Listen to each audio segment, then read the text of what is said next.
Essa é uma história inspirada em um relato real. Os nomes dos verdadeiros envolvidos foram alterados para preservá-los. Se você quer contar sua história de separação ou divórcio, entre em contato pelos canais disponíveis na descrição do vídeo ou na bio. Quando descobri que ele tinha outra família. Eu conheci o Renato em 2008, num sábado abafado de novembro, no aniversário de uma amiga em comum, num bar pequeno em Botafogo. Lembro do som do ventilador misturado com risadas e do cheiro de cerveja derramada no chão. Eu tinha prometido a mim mesma que não ia me envolver com ninguém por um tempo. Estava cansada de relações que começavam intensas e terminavam em ruínas. Mas ele chegou com aquele jeito calmo que desmonta qualquer armadura. Camisa branca, mangas dobradas, sorriso contido. Falava devagar, como quem escolhe as palavras para parecer confiável. E conseguiu. Disse que trabalhava com logística, que gostava de livros antigos e de caminhar no aterro no fim da tarde. Perguntou o que eu fazia. Contei que tinha um pequeno ateliê de bordado em casa. Ele riu e disse que nunca conhecera uma mulher que vivesse de paciência. Naquela noite, a conversa deslizou fácil. Quando fui embora, ele insistiu em me acompanhar até o táxi. No caminho, perguntou se podia me ligar. Eu disse que podia, mas não levei muito a sério. 2 dias depois, ele ligou. A voz dele ao telefone soava mais segura do que a minha. Saímos para jantar no Flamengo, num restaurante simples de massas. Ele chegou com uma flor escondida atrás das costas. Achei bobo, mas guardei o gesto. Falamos de infância, de música, de medo de envelhecer sozinhos. Era tudo tão comum que pareceu promissor. No final, ele me deixou em casa e esperou eu entrar no portão. Essas coisas, quando a gente vem de decepções, pesam mais do que presentes caros. Nos dias seguintes, começaram as mensagens curtas. Chegou bem? Pensei em você, que depois viraram ligações longas. Em poucos meses, ele já sabia o meu café preferido, o nome das minhas irmãs, os horários do ateliê. Renato tinha esse talento de ocupar espaços sem parecer invasivo. Quando dei por mim, ele já passava os domingos comigo, consertava coisas na casa, trazia pão quente de manhã. Eu gostava da sensação de ter um homem estável, alguém que não me fizesse duvidar o tempo todo. A primeira viagem que fizemos foi para Paraty. Choveu quase todos os dias, mas a gente riu disso. Voltamos molhados, com fotos que pareciam tiradas de um comercial de margarina. Eu acreditava em sorte. Quando ele disse, "Acho que encontrei a mulher da minha vida", respondi com um silêncio satisfeito. Eu queria tanto acreditar que era recíproco, que nem percebi o quanto ele falava de futuro no singular. Casamos em 2011. Cerimônia simples, igreja de Santa Terezinha, flores brancas, minha mãe chorando no primeiro banco. Renato segurou minha mão com firmeza. Eu achei bonito. Achava que firmeza era sinônimo de segurança. Hoje entendo que, às vezes, é apenas controle disfarçado de carinho. Fomos morar em Laranjeiras, num apartamento pequeno com janelas que pegavam sol da manhã. Pintamos juntos, discutimos por causa do sofá, rimos dos erros. Ele escolheu bege, eu queria cinza. Ficamos com um bege acinzentado que virou metáfora do nosso casamento. Sempre um meio termo, sempre um tudo bem, para não brigar. No começo, éramos parceiros de verdade.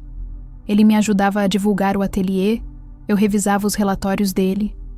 Acordávamos juntos, fazíamos planos, sonhávamos com uma viagem para a Itália que nunca aconteceu.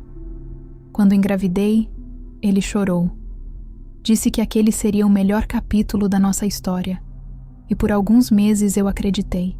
Bernardo nasceu numa manhã de sol em 2013. E eu vi nos olhos de Renato uma ternura que me comoveu. Achava que agora sim, tínhamos virado uma família. Nos primeiros anos, ele era um pai presente. Trocava fraldas, contava histórias, fazia questão de dar banho. Eu me apaixonei por aquele homem de novo, observando o cuidado dele com o filho. A rotina era simples.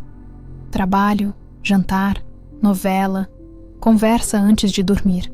Eu não percebia, mas aquela tranquilidade escondia o primeiro sintoma do que viria depois: o silêncio. Aos poucos, as conversas ficaram mais práticas, as risadas mais curtas, os beijos mais raros. Eu dizia que era cansaço, que era fase. Atribuía à vida o que já era distância. Mesmo assim, eu estava feliz. Ou achava que estava. Gostava de dizer que tínhamos um casamento real, sem romantismo excessivo, mas com respeito. O que eu não sabia é que o respeito também tem jeito de morrer, e morre em silêncio. Às vezes me perguntam quando foi que começou a dar errado. Eu acho que foi quando parei de reparar nele, e comecei a reparar em mim tentando agradar demais. Quando percebi, meu amor já era mais manutenção do que emoção. Mas eu não via perigo nisso.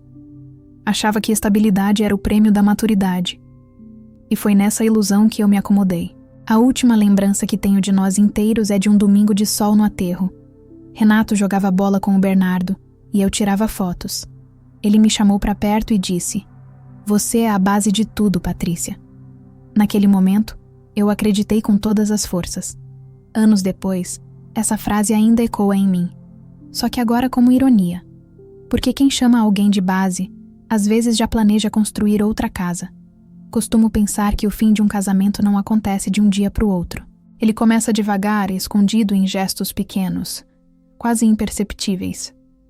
Primeiro vem um silêncio aqui, um desvio de olhar ali. Depois, os horários mudam. As conversas ficam mais práticas. Os beijos viram protocolo. E quando a gente percebe, já está dormindo ao lado de um estranho com quem troca bom dia por educação. Foi assim com o Renato. Não houve explosão, houve erosão. Um amor que foi se desgastando como parede que pega a umidade. A gente finge que é só uma mancha, até que o reboco desaba. O primeiro sinal foi o cansaço que ele trazia para casa. Cansaço que não se curava com descanso. Ele começou a chegar mais tarde, sempre com explicações prontas. Trânsito, reunião que estourou, cliente difícil. Eu acreditava, ou fingia que acreditava, porque confrontar dói mais do que esperar. Às vezes, ele chegava já com o banho tomado do escritório. Cheiro de sabonete que não era o nosso, perfume trocado. Eu notava e calava. Em vez de perguntas, eu servia o jantar. Em vez de reclamar, eu dizia: "Come antes que esfrie." O homem que antes contava do dia inteiro passou a responder com monossílabos. Como foi o trabalho? Normal. Vai demorar amanhã? Depende. Eu tentava preencher os espaços vazios com assunto, com carinho, com paciência.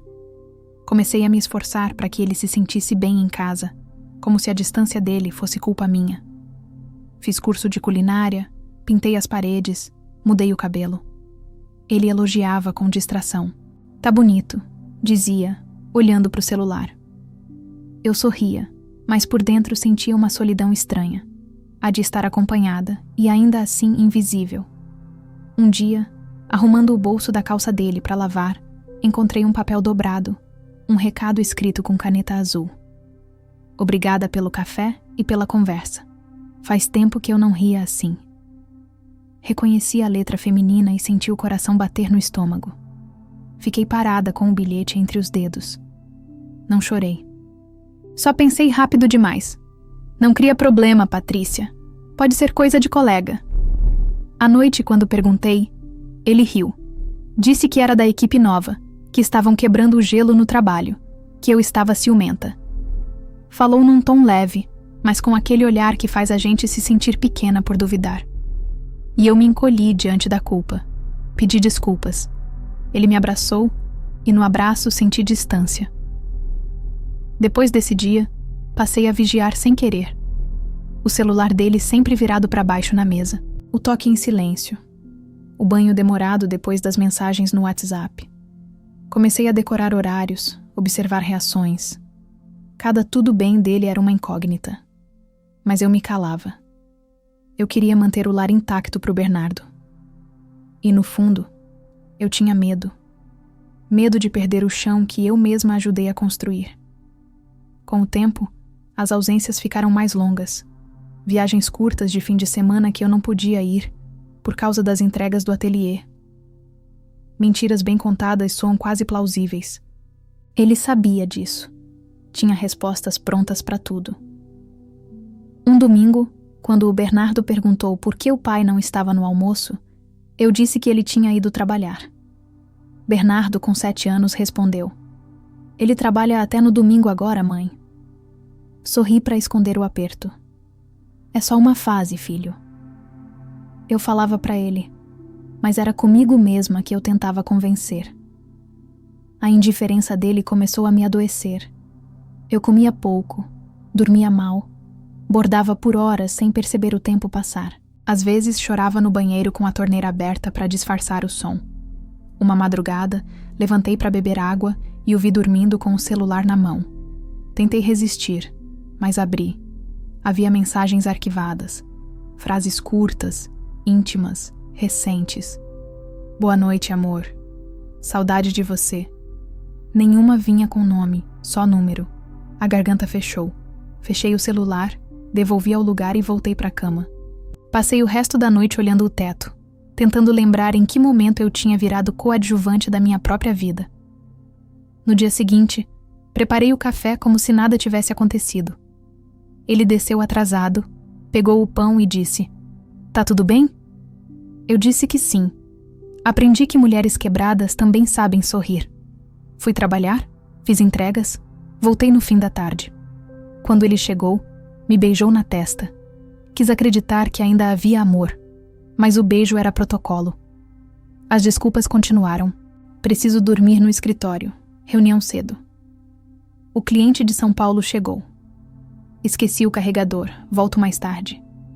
E eu, cada vez mais, fingindo que acreditava. A solidão virou rotina.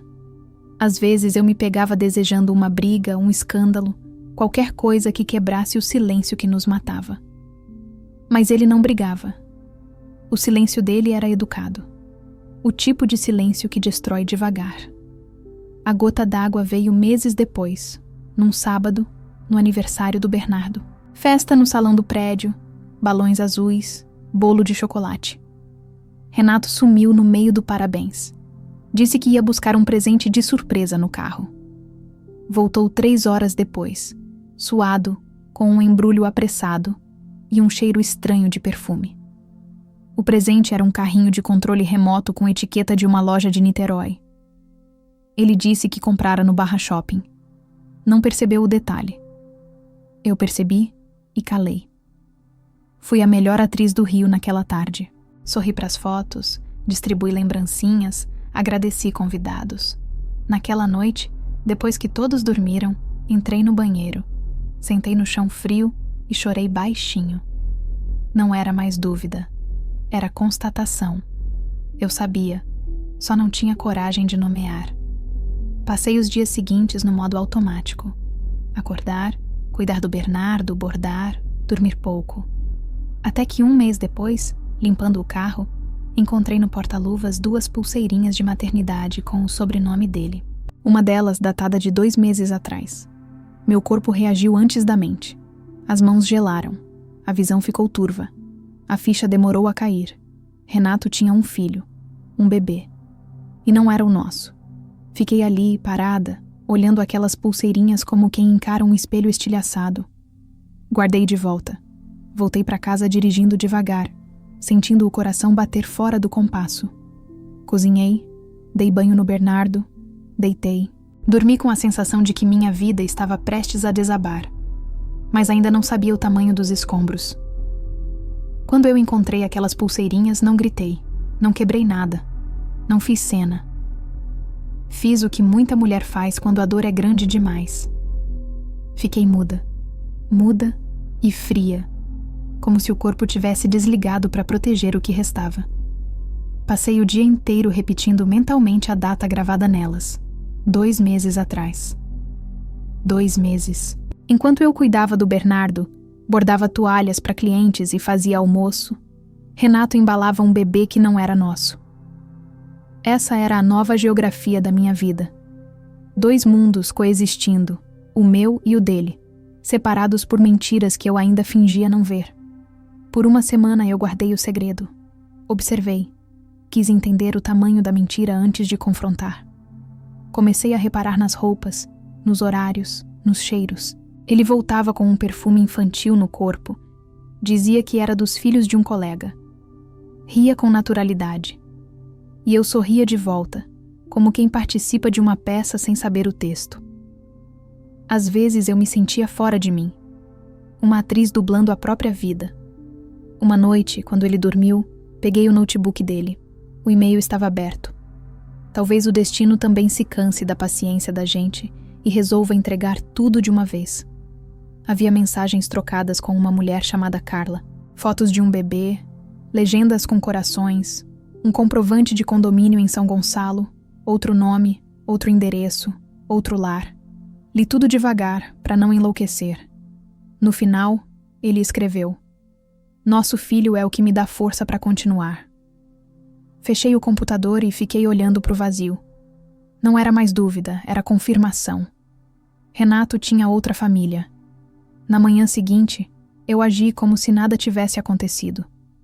Fiz café, penteei o Bernardo, levei à escola. Voltei para casa e sentei no chão da sala, sem chorar. Lembro da luz entrando pela cortina e do barulho da rua lá fora. O mundo seguia, indiferente ao meu colapso.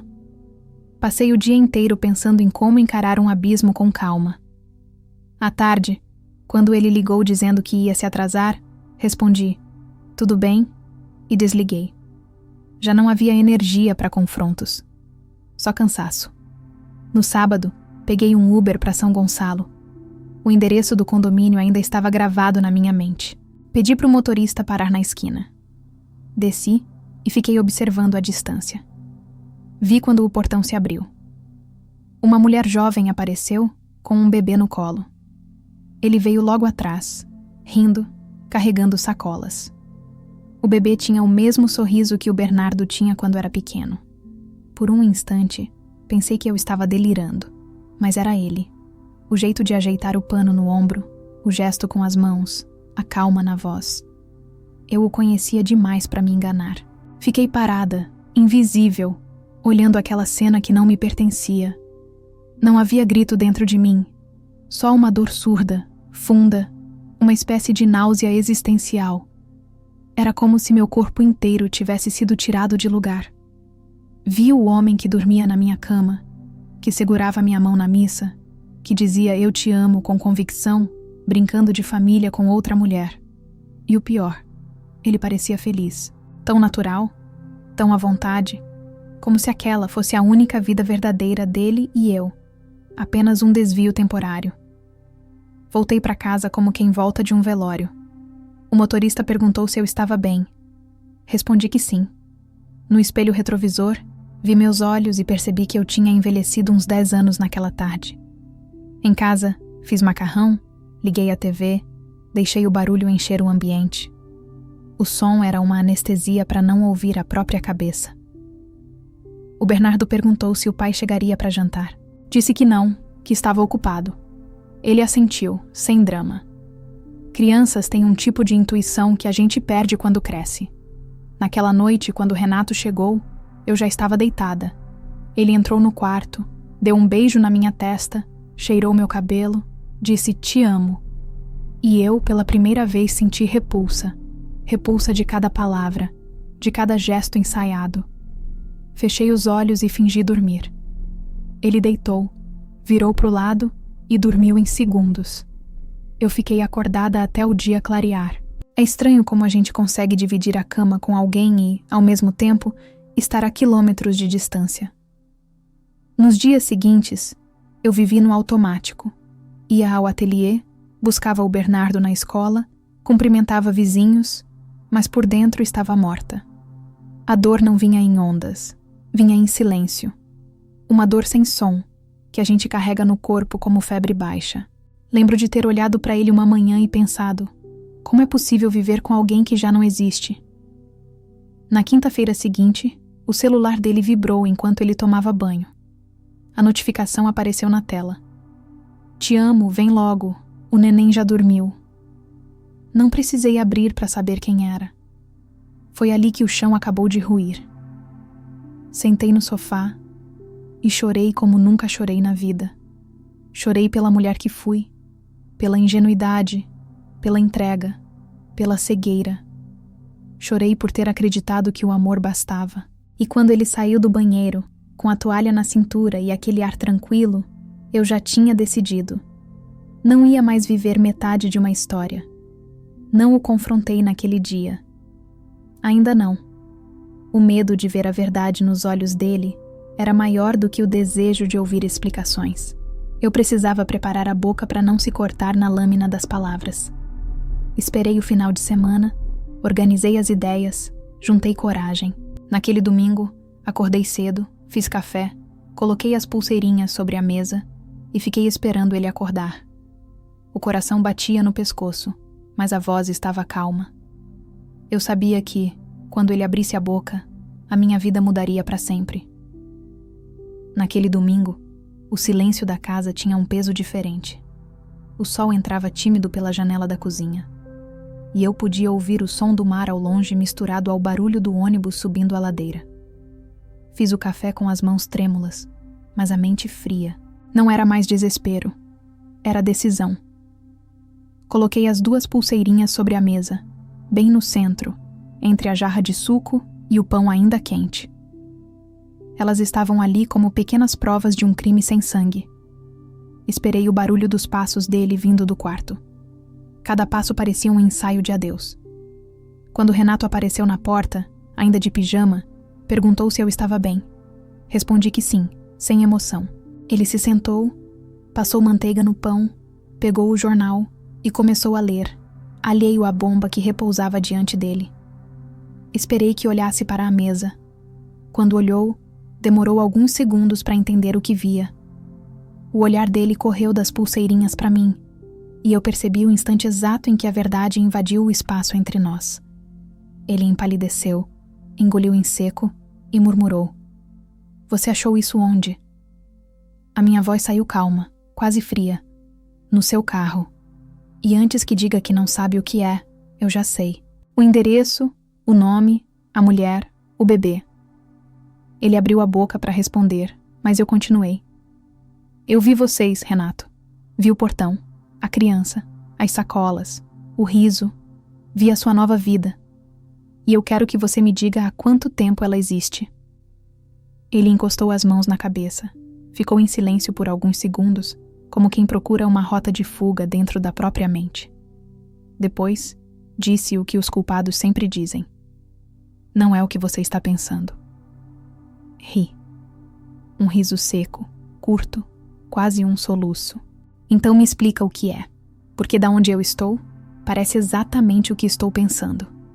Ele suspirou fundo e murmurou: 2 anos. 2 anos. Enquanto eu bordava enxovais, organizava aniversários e acreditava em viagens de trabalho, ele tinha uma segunda vida, uma segunda mulher, um segundo filho. 2 famílias convivendo em paralelo como linhas que ele achava que nunca se cruzariam. Só que se cruzaram. Na mesa do café, entre o pão e o silêncio. Eu não chorei. Queria entender a frieza que me dominava. Era como se o corpo soubesse que não adiantava chorar, que o choro não apaga o que já está gravado. Ele começou a se justificar, dizendo que nunca quis me magoar, que se envolveu sem querer, que tudo aconteceu rápido. Cada palavra era uma facada dita com voz baixa. Disse que me amava, que amava o Bernardo, mas que também amava o outro filho, que estava confuso, que não sabia o que fazer.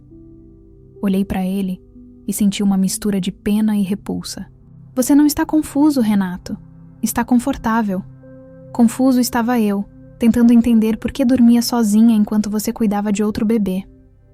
Ele tentou se aproximar, colocar a mão na minha, mas eu recuei. "Não toca em mim." Foi a primeira vez em 12 anos de casamento que usei esse tom, e ele recuou.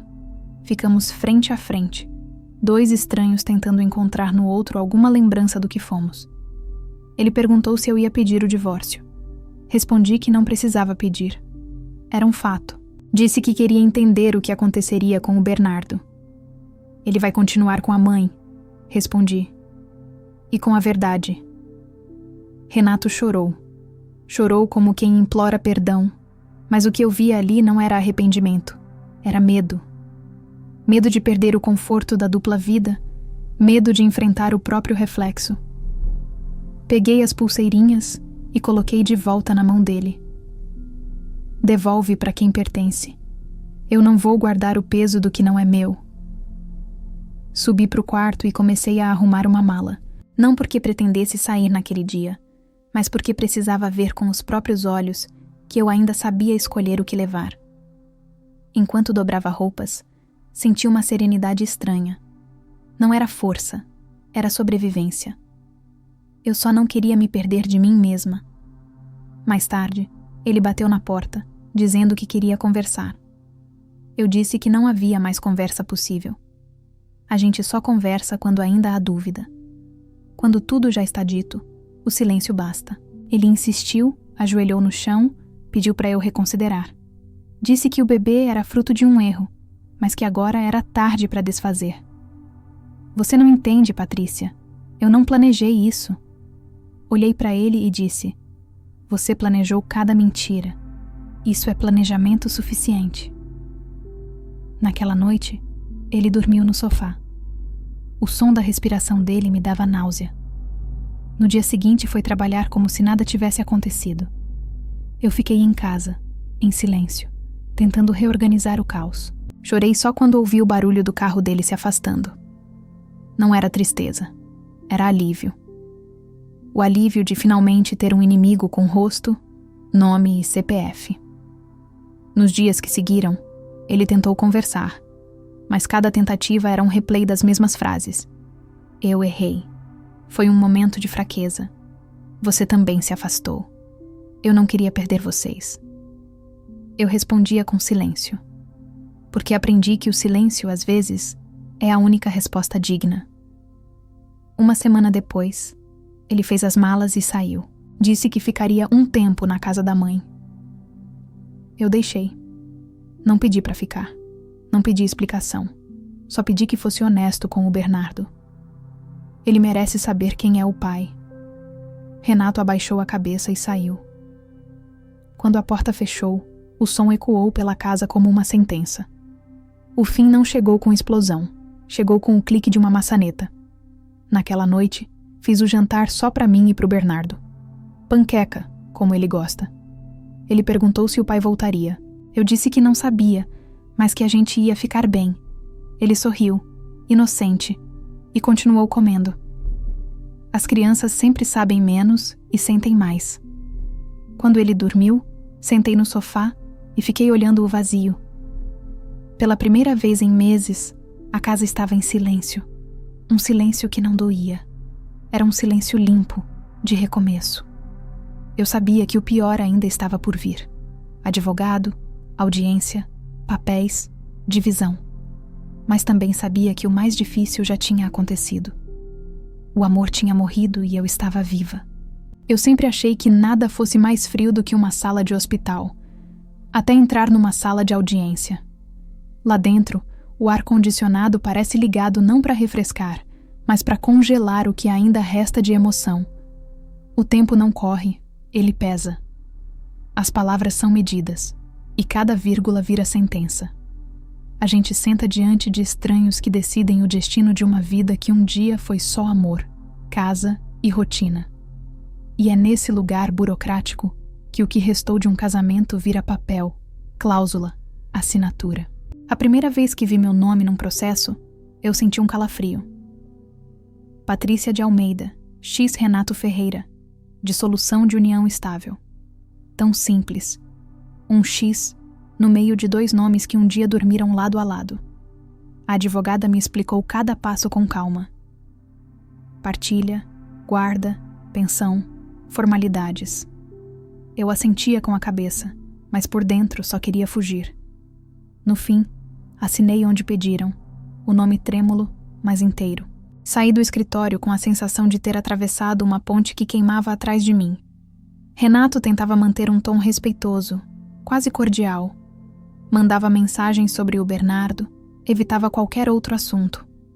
Às vezes, ligava para saber se eu precisava de algo, como se a ausência dele fosse gentileza. Eu respondia com frases curtas, A gentileza entre ex-marido e ex-mulher é só um tipo educado de cansaço. No dia da audiência, acordei cedo. Tomei banho devagar. Escolhi uma roupa neutra. Não queria parecer fraca nem provocativa. Queria parecer alguém que sobreviveu.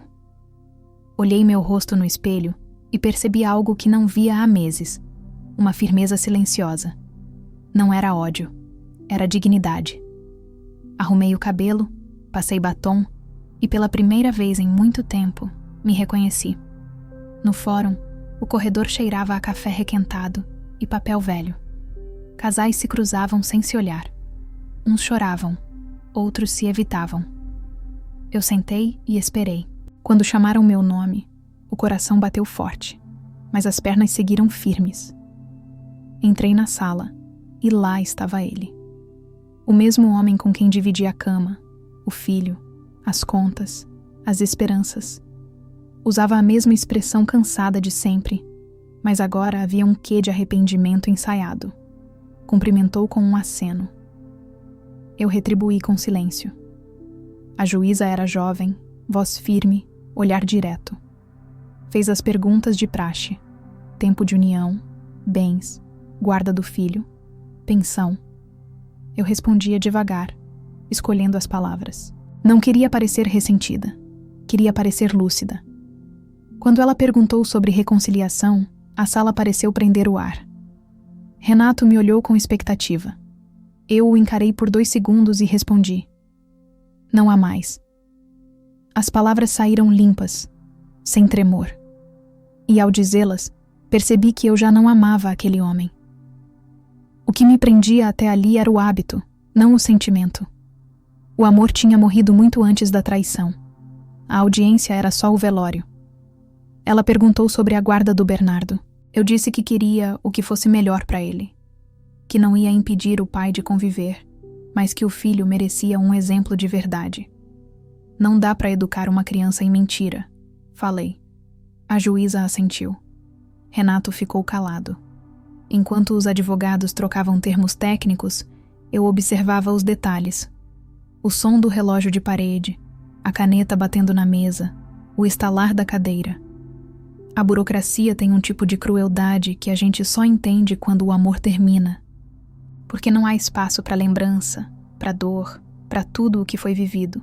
Só existe o procedimento.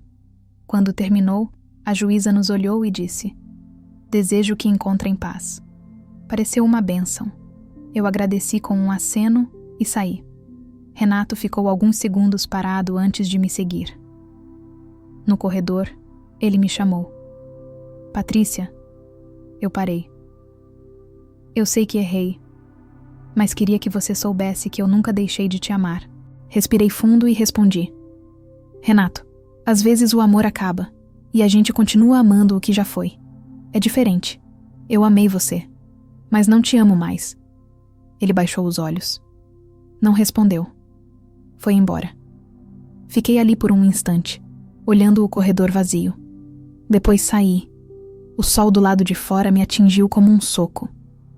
A claridade, o barulho da cidade, a vida seguindo. Peguei um táxi. No caminho fiquei observando as pessoas na calçada, as crianças saindo da escola, os vendedores de rua. Tudo continuava igual. E eu também seguiria, mas de outro jeito. Chegando em casa, encontrei o Bernardo brincando com os carrinhos. Ele olhou para mim e perguntou: terminou? Assenti. E agora? Agora a gente recomeça. Ele sorriu, satisfeito com a resposta simples. Eu também sorri, mas por dentro era uma mistura de alívio e luto. Fui até o quarto, tirei os sapatos e sentei na cama. Por um momento, o corpo quis desabar, mas eu me segurei. Mais tarde, guardei os documentos na gaveta de baixo, junto com algumas fotos antigas. Olhei para uma em especial. Nós 3 na praia, o Bernardo no colo, o sol refletindo no rosto do Renato. Naquele instante, entendi que o que a gente viveu não foi mentira do começo ao fim. Foi amor até deixar de ser. E às vezes, isso precisa bastar para que a gente siga. Naquela noite, dormi sozinha, mas sem medo. O travesseiro não tinha cheiro dele, e o silêncio da casa era outro. limpo, sem tensão. O fim de um casamento não é o contrário do amor. É o recomeço da verdade. E pela primeira vez em muito tempo, eu me senti inteira dentro de mim. A primeira noite depois da audiência foi estranha. O corpo parecia não entender o que fazer com tanto silêncio. Nenhum som de chave na fechadura, nenhum passo no corredor, nenhum cheguei vindo da porta. Só eu, o barulho distante dos carros e o tic-tac insistente do relógio da cozinha. Dormi mal. Acordei 3 vezes achando que tinha alguém ao meu lado, mas o lençol frio me lembrava. Acabou. No dia seguinte, o sol entrou pelas frestas da cortina com uma delicadeza que quase doeu. Fiquei deitada por alguns minutos, sentindo a luz no rosto. E pela primeira vez em meses, não senti culpa por estar só. Preparei o café sem pressa, coloquei a mesa apenas para mim e para o Bernardo.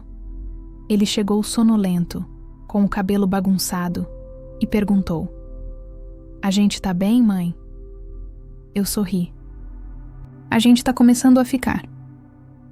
Depois que o levei à escola, voltei para casa e me vi parada na sala, olhando os espaços vazios. O sofá parecia maior, a estante mais silenciosa. As fotos que eu não tive coragem de guardar me encaravam com uma espécie de nostalgia mansa. Lembrei da nossa primeira casa, dos planos, das risadas. Mas não chorei. Entendi que lembrar não dói quando a gente já não espera voltar. Os primeiros dias foram de reorganizar a vida prática. Contas, compromissos, o ateliê. Reabrir o ateliê foi quase um ato de resistência. A primeira encomenda que aceitei depois do divórcio era um bordado com a frase "Tudo passa". Trabalhei nele como quem costura o próprio peito. Cada ponto, um respiro. Quando entreguei à cliente, ela disse que o tecido parecia vivo. E era. Eu estava voltando a respirar por dentro. Comecei a caminhar de manhã.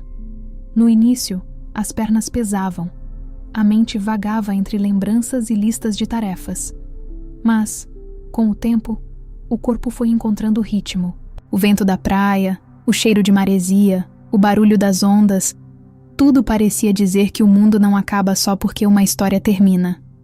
Um dia, sentei no calçadão com um café na mão e percebi que não pensava nele há horas. Foi nesse silêncio que entendi o que é liberdade.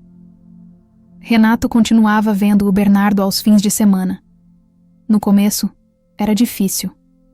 Ver o filho sair de mochila na mão, saber que passaria o sábado com ele e com a outra família, sim, a palavra ainda doía. Era como engolir cacos, mas aos poucos, aprendi a separar o pai do homem. Ele tinha errado comigo, não com o filho. E o Bernardo não merecia herdar o meu ressentimento. Numa dessas tardes em que ele veio buscar o menino, me disse que estava tentando colocar a vida em ordem. Respondi apenas: "Espero que consiga." Ele quis continuar, falar de saudade, de lembranças, de arrependimento, mas eu não deixei.